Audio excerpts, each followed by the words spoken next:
আসসালামু আলাইকুম প্রিয় শিক্ষার্থীবৃন্দ, ম্যাথ এডুকেশন হোমের পক্ষ থেকে জানাচ্ছি আন্তরিক শুভেচ্ছা ও স্বাগতম। প্রিয় শিক্ষার্থীবৃন্দ, আজকে আমি তোমাদের সামনে নিয়ে হাজির হয়েছি একাদশ ও দ্বাদশ শ্রেণীর ডিজিটাল ডিভাইস এসিসি আইসিটি ডিজিটাল ডিভাইস 3.2 এর এক্স অর গেট। আজকে আমি তোমাদের বাস্তবায়ন শিখাবো।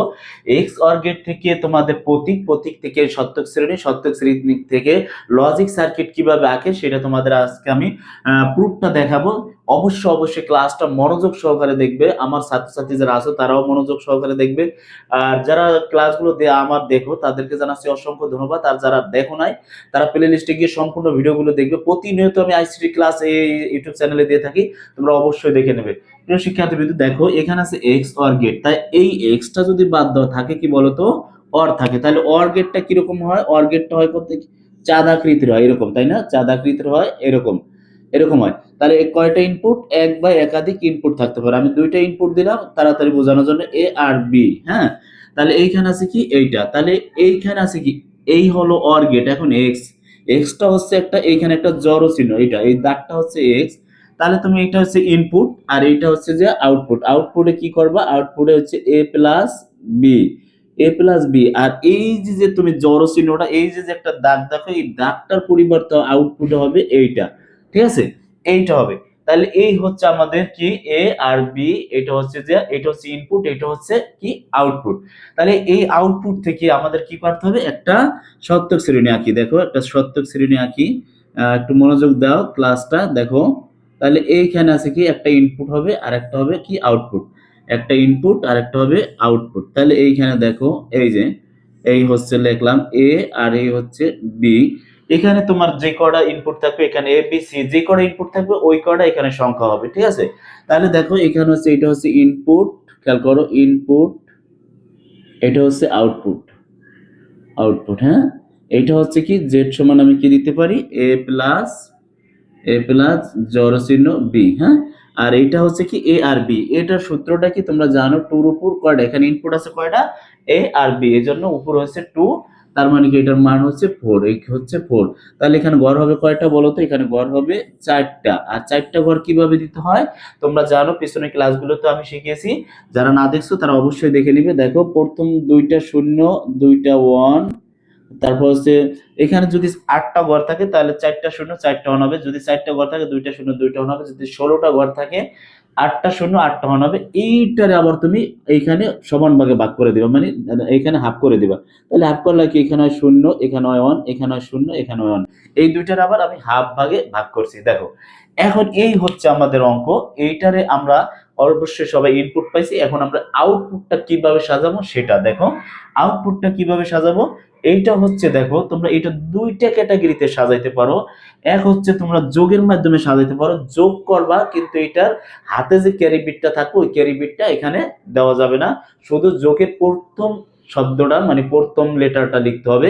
আরেকটা পারো হলো যদি দুইটা যদি একই রকম হয় চিহ্ন দেখতে, মানে এ এবং বি, এ বির মান যদি একই রকম হয়, বা এ বি সি হোক বা এ বি সি ডি হোক, সব কয়টা ইনপুটের মান যদি একই হয়, যেমন এখানে এর মানও জিরো, বির মানও জিরো, দুইটা দেখতে এক, তাহলে এখানে হবে কি জিরো, এখানে হবে কি জিরো।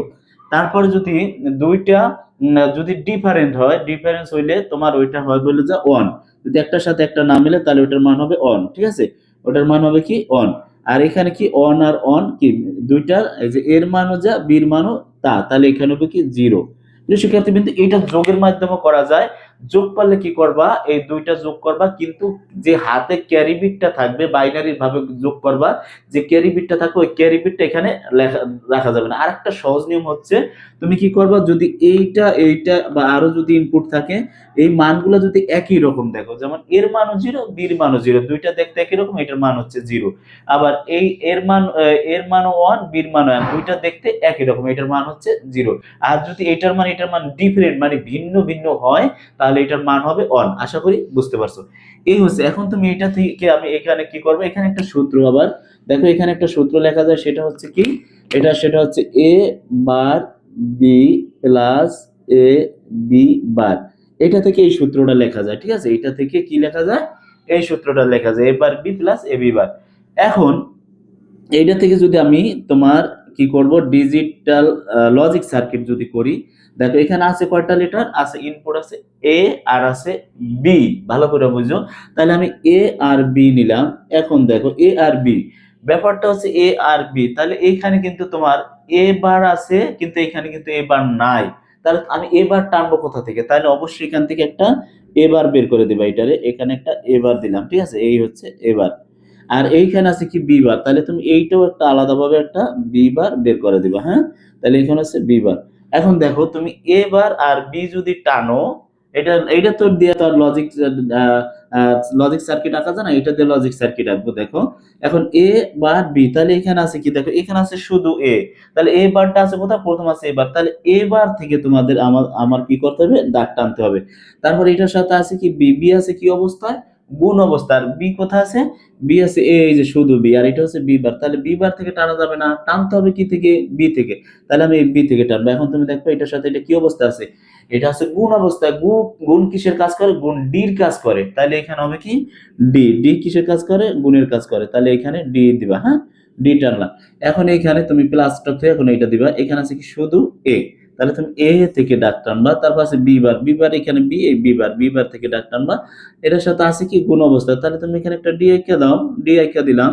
ডি আঁকার পরে তুমি কি করবে বলো তো, এইটার সাথে এইটা কি আছে মাঝখানে, প্লাস আছে। প্লাসে কিসের কাজ করে, তোমরা প্রথম ক্লাসগুলো কিন্তু দেখছো নাকি, দেখলে অবশ্যই বুঝবে প্লাসে কিসের কাজ করে, অরের কাজ করে। তাহলে আমি এখান থেকে একটা অর, দুইটারে অর করে দেব। দেখো এইখানে অর কি কিরকম, অর হচ্ছে দেখতে একটা চাঁদা আকৃতির মতো। হ্যাঁ, আর হচ্ছে একটা দেখতে চাঁদা আকৃতির মতো। এই হচ্ছে আমাদের সার্কিট, এই হচ্ছে লজিক সার্কিট আঁকা। তাহলে তুমি এটা লিখে দাও, এ বার বি লিখছিলাম, তারপর হচ্ছে এ বি বার, তারপর হচ্ছে জেড সমান কি লিখছিলাম, এখানে জেড সমান হতে পারে, ঠিক আছে। তাহলে এ বার বি প্লাস এ বি বার, এইটা এই হচ্ছে আমাদের অঙ্ক। দেখো এটা হচ্ছে প্রত্যেকটা গেটেরই চারটা থাকে, চারটা ভাগে ভাগ করা থাকে। একটা হচ্ছে নিজস্ব প্রতীক, তারপর হচ্ছে সত্যের শ্রেণী, তারপর হচ্ছে লজিক সার্কিট, আর একটা হচ্ছে যে তোমার হচ্ছে হলো যে তোমার কি ফাংশন, এই চারটা থাকে, ঠিক আছে।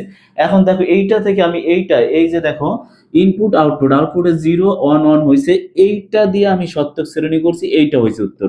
এখন তুমি প্রমাণ করে আমি যদি দেখাই যে এইটার সূত্র হচ্ছে এইটা, এইটা দ্বারা যদি এইরকম সত্যক শ্রেণীতে 0 1 1 হয়, তাহলে অঙ্কটা সঠিক। তাহলে আমি তোমাদের একটু আইকা দেখাই, দেখো একটু আইকা দেখাইতেছি। দেখো এইখানে যদি আমি করি, তাহলে এইখানে দেখো এই টাক টানলাম, এইখানে টানলাম, এইখানে এই, তাহলে এখানে আমি দিলাম কয়টা, কয়টা আছে এ আর বি, এ আর বি কয়টা করবে, চারটা ঘর। তাহলে এখানে আমি চারটা ঘর করলাম, দেখো চারটা ঘর করলাম, চারটা ঘর করলাম। আর একটা হলো যে এক্সট্রা করতে হবে এবিসি লেখার জন্য। তাহলে আমি কি প্রথম আছে কি এ আর বি, এ আর বি প্রথমে টানতে হবে আমাদের, এ আর বি, খেয়াল করো এ আর বি টানলাম।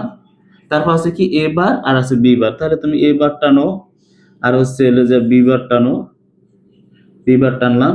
তারপর আছে কি এ বার ইন্টু বি টানলাম, এই যে এ বার ইন্টু বি। তারপর আছে এ বি বার, তাহলে তুমি এখানে টানো A B bar, A B বার। তারপরে তুমি এখানে টানবা কি, তারপরে এইটা হচ্ছে জেড সমান দিতে পারো এবার, এবার প্লাস এবার বি প্লাস এ বি বার, এই এটা জানতে পারো। এখন তোমার এইখানে উত্তরটা ওই আগেরটার মতো সত্যক শ্রেণী হয় কিনা সেটা প্রমাণ দেখাতে চাই। দেখো তাহলে চারটা ঘর হলে কি করতে হবে, দুইটা শূন্য দুইটা ওয়ান, এটার আবার হাফ ভাগ হাফ ভাগ করো, 0 1 0 1। হ্যাঁ, এখন এ আছে কি, এইখানে আছে এ নট, এখানে আছে এ, তার এ নট হলে কি করে, উল্টা কাজ করে। এ উল্টা কাজ করে কিভাবে, 0 আছে হয়ে যাবে 1, 0 আছে হবে 1, 1 আছে হবে 0, 1 আছে হবে 0। এখানে আবার বি বার, বি আছে কি 0, উল্টা কাজ করবে, 0 থাকলে 1, 1 থাকলে 0, 1 0 থাকলে 1, 1 থাকলে 0। এখন এ বার আর বি গুণ করো, এই যে এ বার আর বি গুণ করো, তাহলে গুণ করলে কি 0 আর 1 গুণ করলে কি 0, 1 আর 1 গুণ করলে 1, 0 0 গুণ করলে 0, 0 আর 1 গুণ করলে 0। ঠিক আছে, দেখো আবার এবার বি, এই যে এবার আর হচ্ছে বি, 0 1 গুণ করলে 0, আর 1 1 গুণ করলে 1, 0 0 গুণ করলে 0, 0 1 গুণ করলে 0। এখন তুমি এ আর বি বার গুণ করো, এই যে এ আর হচ্ছে এবার, এই যে বি বার আর এ গুণ করো, তা 0 আর 1 গুণ করলে কি হয় 0, 0 আর 0 গুণ করলে হয় কি 0। তারপরে 1 আর 0 কে 1 আর 1 গুণ করলে হয় 1, 1 আর 0 গুণ করলে হয় কি 0। হ্যাঁ, ও জেড, এই যে দেখো, এই যে এ বার বি, এখানে আছে এ বার বি, খেয়াল করো, এখানে আছে এ বার বি, এখানে আছে এ বি বার, এখানে আছে এ বি বার। তো এইটার সাথে আছে কি যোগ অবস্থা, এইটার সাথে এটা যোগ। তাহলে এইটার সাথে এটা তুমি যোগ করো, তাহলে জিরো আর জিরো যোগ করলে হয় কি বলতো, জিরো। জিরো আর ওয়ান যোগ করলে হয় কি ওয়ান, জিরো আর ওয়ান যোগ করলে হয় কি ওয়ান, জিরো আর জিরো যোগ করলে হয় কি জিরো। হ্যাঁ, এই হচ্ছে আমাদের অঙ্ক। তাহলে ওই যে উপরে যে অঙ্কটা করছিলাম শতক শ্রেণী, আরেকটা যে এইটা দিয়ে যে শতক শ্রেণীটা করছিলাম, ওটার মান তো হয়েছিল 0 1 1 0, এটার মান হতো 0 1 1 0। তার মানে আমি শতক শ্রেণী যে সূত্রটা হয়েছে এই সূত্র থেকেও আমাদের শতক শ্রেণীটা লেখা সম্ভব হয়েছে, একই হয়েছে উত্তর নাকি? তাহলে আমাদের এটা প্রমাণ করা হয়েছে। তাহলে তোমরা অবশ্যই কি করবা, প্রতীক আঁকবা, প্রতীক থেকে ইনপুট আছে, আউটপুট করবা, আউটপুট থেকে শতক শ্রেণী কিভাবে আঁকে, এইটা থেকে শতক শ্রেণী আঁকিয়ে দেখাইলাম, এইটা থেকে তোমাদের লজিক সার্কিট আঁকিয়ে দেখাইলাম, তারপর এইটা থেকে আবার তোমাদের শতক শ্রেণীও আঁকিয়ে দেখাইলাম। এই ক্লাসগুলো তোমরা মনোযোগ সহকারে দেখবে, তাহলে সামনের ক্লাসগুলো একেবারে পানির মতো সহজ হয়ে যাবে শিক্ষার্থীবৃন্দ। প্রিয় শিক্ষার্থীবৃন্দ, আমার ক্লাসগুলো যদি ভালো লাগে থাকে তাহলে অবশ্যই ম্যাথ এডুকেশন হোম চ্যানেলটি সাবস্ক্রাইব করবে, পাশে থাকা বেল আইকন বাটনটি অন করে রাখবে, ভিডিওটি দেওয়ার সাথে সাথে তোমাদের হাতে নাগালে গিয়ে পৌঁছে। আসসালামু আলাইকুম, দেখা হবে নেক্সট ক্লাসে।